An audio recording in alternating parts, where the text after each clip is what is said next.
MCom final एबीएसटी के paper में advance costing problem का जो आपका पेपर है बच्चों एसीपी का, उसमें हम लोग मार्केटिंग डिसीजंस देख रहे थे।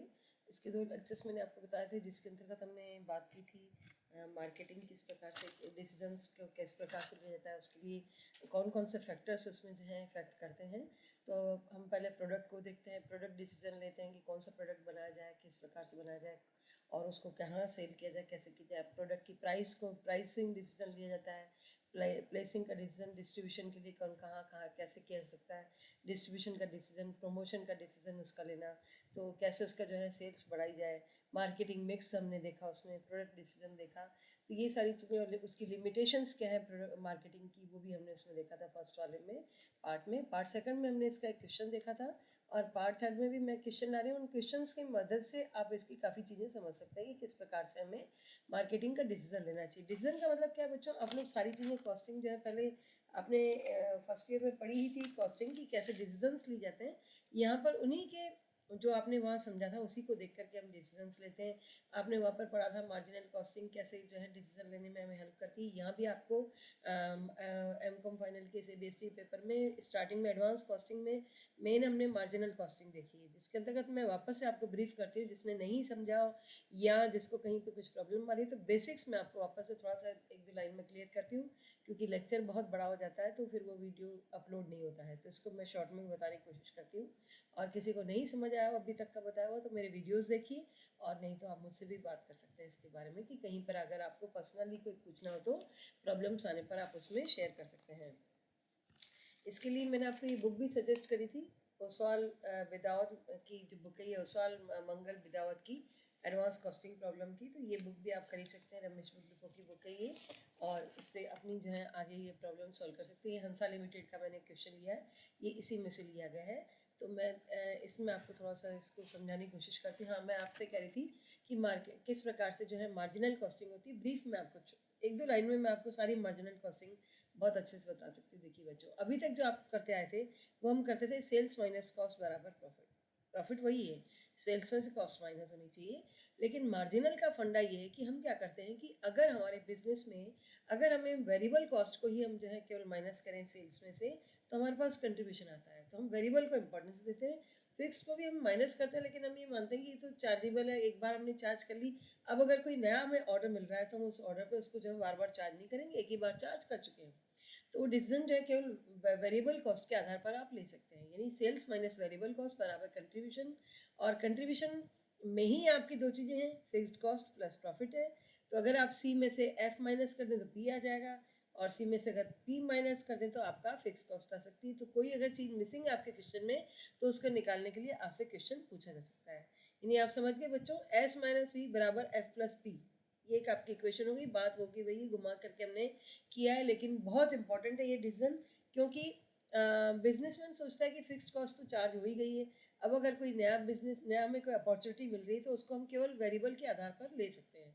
यानी क्योंकि वेरिएबल क्यों, क्योंकि वेरिएबल आपने जो नया ऑर्डर ले रहे हैं तो उस पर वो वेरिएबल कॉस्ट तो होगी ही, लेकिन फिक्स्ड आपके बिजनेस में मैनेजर की सैलरी या रेंट आप दे चुके, तो उसमें आप नया थोड़ा बहुत काम लेकर के अपने प्रॉफिट को एनहेंस कर सकते हैं। तो ये बिजनेस का फंडा होता है मार्जिनल कॉस्टिंग के आधार पर। तो उसको भी हम यहाँ पे हेल्प ले रहे हैं उसकी।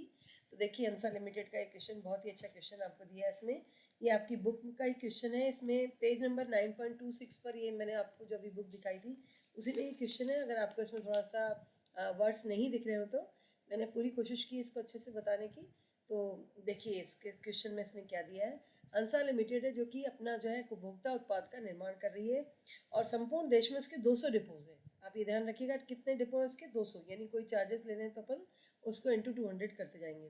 कंपनी डिपो बंद करके, जो डिपो है उसको उनको बंद करके व्यापारियों के माध्यम से जो है वो ये सोच रही है कि भाई डिपो है, अपने डिपो का खर्चा हो रहा है तो अपन डिपो बंद करके सीधा ही अपन जो है थ्रू डायरेक्ट जो है रिटेलर के थ्रू जो हम क्यों ना माल को सेल करें, हम क्यों अपने जो है डिपो खोल करके वहाँ पर बैठ के सेल करें। तो अब देखिए उसके डिसीजन लेने पर उसे क्या नुकसान होता है या फ़ायदा होता है, तो ये आपको उसे बताना है। कंपनी की वार्षिक कुल बिक्री, टोटल सेल उसकी 1 बिलियन यानी 100 करोड़ है, 100 करोड़ की वो सेल करती कंपनी। और उसकी जो है उसने डिपो की आपको औसत बिक्री और लागतें इस प्रकार से दी हैं। इसके अंतर्गत आपको बताया गया कि इसका एनुअल टर्नओवर जो है वो है इन लैक्स दी आपको एनुअल टर्नओवर, यानी उसकी वार्षिक बिक्री जो है वो कितनी 50,000 लाख में है, टन्स में है। एवरेज आप टर्नओवर है, और एवरेज इन्वेंट्री उसकी कितनी है, 10 लाख। और एडमिनिस्ट्रेटिव एक्सपेंसेस पर एनम कितने होते हैं, 1 लाख।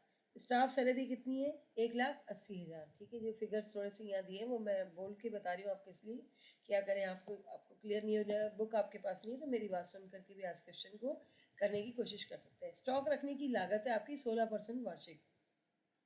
स्टॉक रखने की लागत मतलब स्टॉक मेंटेन करने के लिए आपका जो है स्टॉक की इन्वेंट्री कॉस्ट आपकी आ रही है, इन्वेंट्री कैरिंग कॉस्ट आपकी 16% वार्षिक है। ठीक है, अन्य स्थायी लागतें आपकी जो है अदर फिक्स्ड कॉस्ट आपकी आ रही है 10 करोड़ रुपीज़।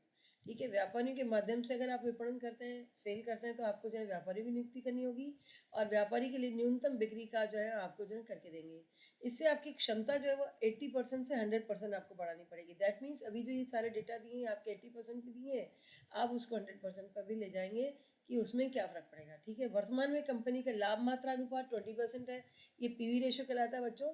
अगर आप 100 में से पीवी को माइनस करते हैं तो आपका सी वाला रेशो आ जाएगा, है ना। तो 20% इसका ये रेशो है, मतलब सी आ जाएगा आपका।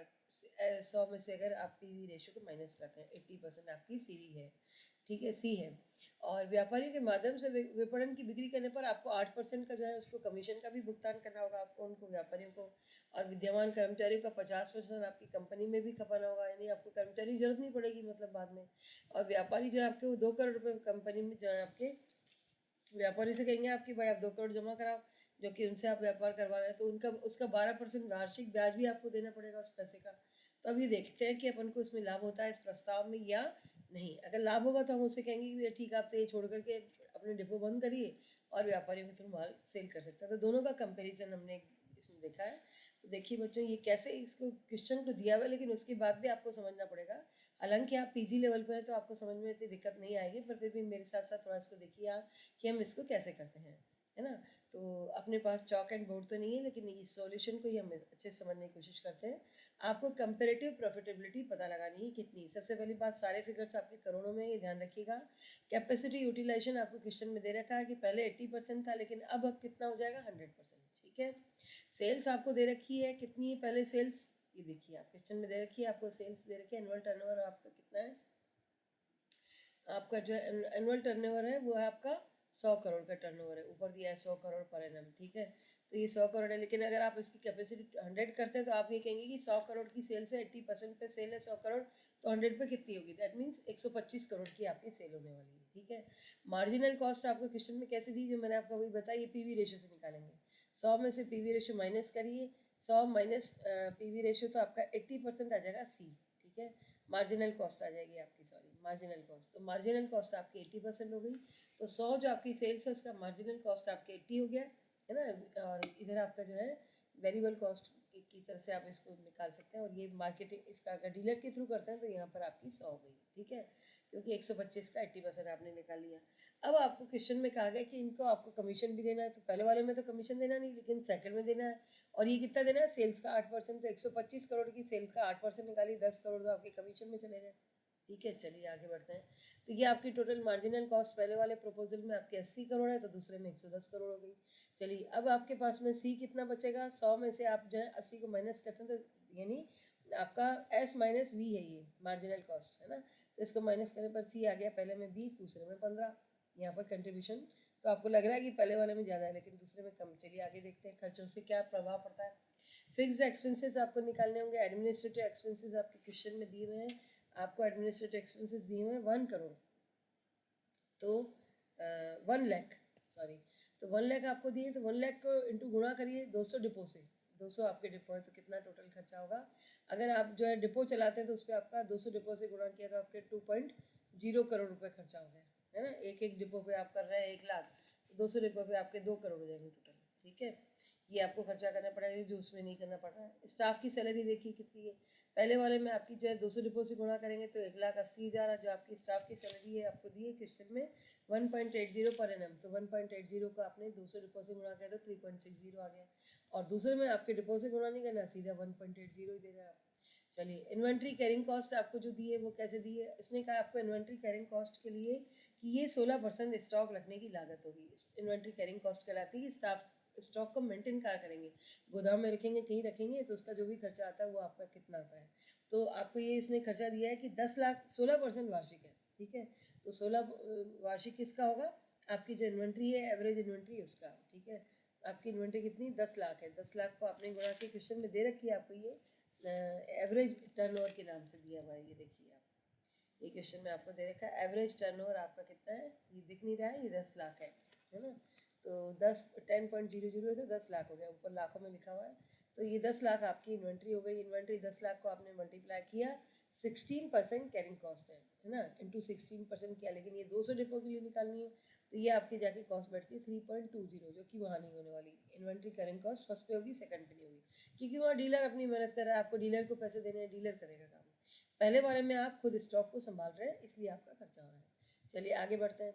अदर फिक्स कॉस्ट आपको इसने क्वेश्चन में बता रखी है। अदर फिक्स कॉस्ट आपकी, अदर कॉस्ट कितनी आनी है आपको क्वेश्चन में ये कहा गया कि आपका वर्तमान में लाभ मात्रा अनुपात हो गया, बिक्री पर 8% कमीशन है। और अदर कॉस्ट कितनी आ रही है इसमें,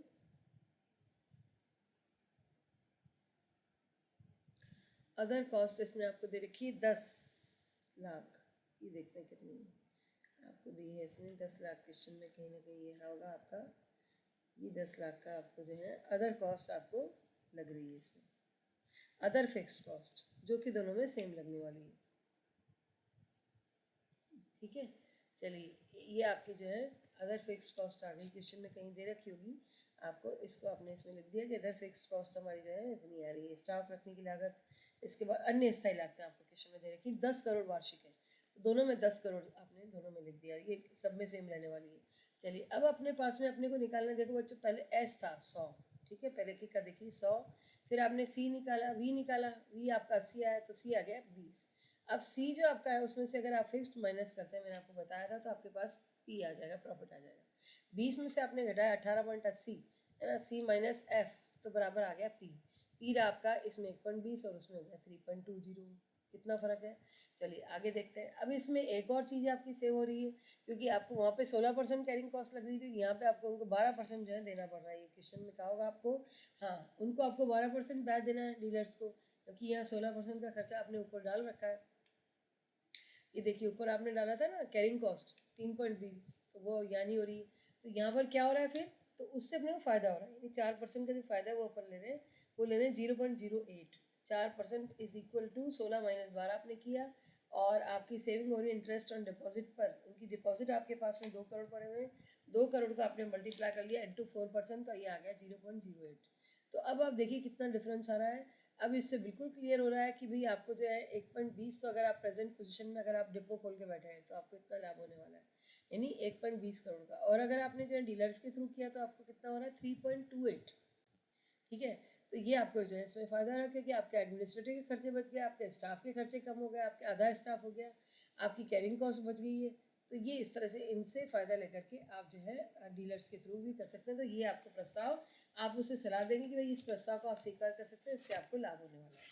तो इस प्रकार से क्वेश्चंस करिए बच्चों, इसकी काफ़ी चीज़ें समझ आएंगी। आपको नहीं आती तो मुझसे पूछ सकते हैं, पहले सॉल्यूशंस को करिए, प्रैक्टिकल इस प्रकार से इसके क्वेश्चंस आते हैं।